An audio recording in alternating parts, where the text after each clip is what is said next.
Hello everyone and welcome to my channel.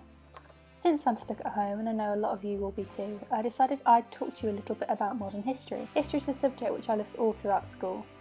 I studied it at GCSE and A-level, and I was obsessed with programmes like Horrible Histories when I was younger. As today marks the 75th anniversary of VE Day, I thought I'd chat to you a little bit about that and why we're still celebrating it 75 years on. So what was VE Day? VE Day, or Victory in Europe Day, celebrates the end of World War II in Europe. The Second World War lasted 6 years, beginning with Nazi Germany invading Poland on the 1st of September 1939 and ending in 1945. Generally, there were two sides in World War II. The Axis, made up of Germany, Japan and Italy, along with all these other countries that were either invaded or fought side by side with Axis forces. And the Allies, made for the Big Four or Four Policemen.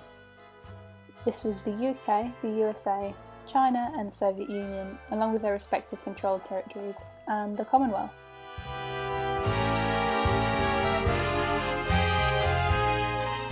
Because the Allied troops were fighting different enemies around the world, the war finished in different areas at different times.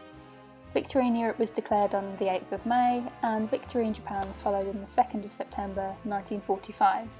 This is why we say the 8th of May marks the end of the war in Europe, rather than just saying it marks the end of World War II.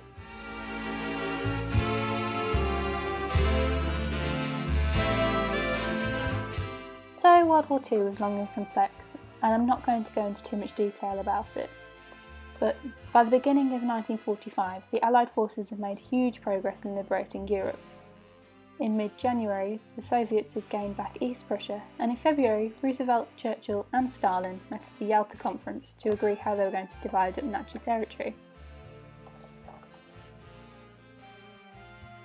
Italy, Eastern Europe and France were liberated in April 1945. During this month, there were quite a few changes in leadership on both sides. President Roosevelt died on the 12th of April and was replaced with Truman. Italian dictator Mussolini was killed by Italian partisans on the 28th of April, and 2 days later the leader of Nazi Germany, Adolf Hitler, died in besieged Berlin, and he was succeeded by Grand Admiral Karl Donitz.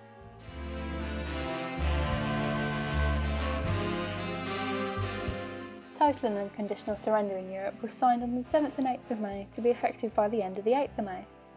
Although some German army groups resisted in Prague until the 11th of May.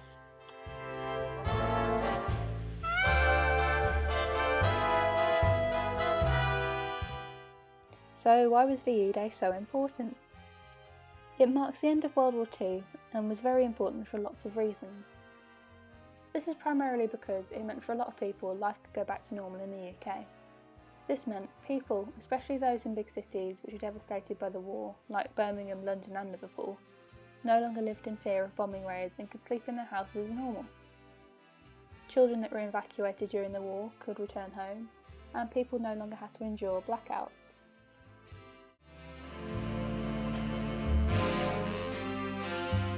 So how was VE Day celebrated at the time? Well, Tuesday the 8th of May 1945 was an emotional day that millions of people had been waiting for. Many people were extremely happy that the fighting had stopped, and there were big celebrations and street parties. Huge crowds with lots of people dressed in red, white and blue gathered outside Buckingham Palace in London. They cheered as King George VI and his family, including Princess Elizabeth, the current Queen and Princess Margaret, came onto the balcony to greet everybody. Although VE Day was a day of happiness, it also marked a moment of great sadness and reflection, as many people had lost their lives or loved ones in the conflict. Many had to continue fighting in other battles, and lots of people were being kept as prisoners of war abroad. In his VE Day announcement, Churchill said, "We may allow ourselves a brief period of rejoicing, but let us not forget for a moment the toil and efforts that lie ahead." Even after the 8th of May, many soldiers, sailors and pilots were sent to the east to fight against the Japanese, who had not yet surrendered.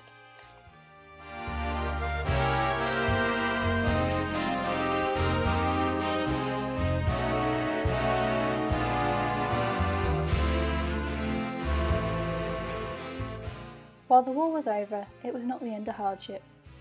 Millions of people had lost loved ones and their lives had been turned upside down by the fighting. Almost 500,000 British citizens had died during World War II, and 2 million British homes had been bombed by the end of it. The nation had to rebuild as the war had been so expensive. Clothing and food rationing remained in place for 7 more years until 1952.